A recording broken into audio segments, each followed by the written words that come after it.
Hello, hello sa tanan. So guys, nagpatulid ay ko sa akong buhok no kay murag pila na gid ni siya katuig nga wala natulid ang akong buhok.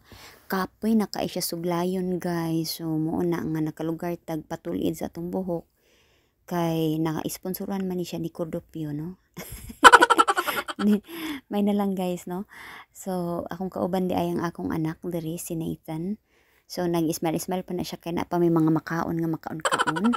Og dinhi giblugiran na siya ni ate dinhi paghuman sa first application. Og kani siya ikaduha na ni siya nga application guys no. So picture dayon. Og sa dihang nawala ang kuryente. So smile lang gihapon ta guys, tiis ganda.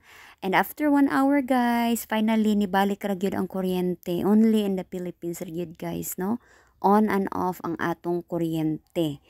O dinhi daytod guys nagpabutang na pud ay ko sa ako ang eyelash extension no para magwapa pud ta panalagsa guys ba no. Once in a blue moon ra ba yan ni char. Oh nagpasalamat na iko ka dako guys kay gi sponsoran dayta ani sa ato ang palalabs no.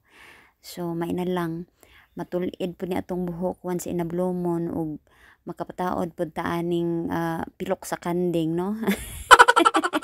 Magwapa-gwapa pud ta panalagsa guys no. So relax pud ta panalagsa kay Ginoo ko dili lalim gyud guys no nga hastang kulot biringa og buhok.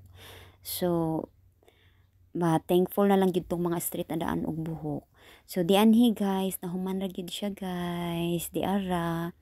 Og of course picture dayon tano pag humagpatulid og sa dihang sakit kay akong liog guys kay ngano medyo bugat-bugat gyud og kamot ang nag iron sa akong buhok guys ay kay kanang sakit kaayo pagka-iron guys uy kanang murag gipang labnot akong buhok baka mo ba naka-experience pud mong anak guys kanang bugat silag kamot ba inig iron ba kay murag panglabnuton ang imong buhok hastang sakita murag gyud kog kanang murag kog kahilan tanon guys.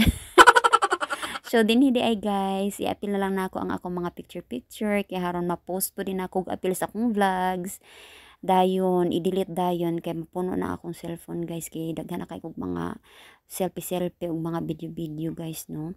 So mao ra ni guys ang akong ika-share sa inyohang tanan. Daghang salamat sa inyohang paglantaw. Thank you for watching everyone. Ay kalimot follow my page. Thank you so much everyone. Bye for now. See you in my next vlog. Bye.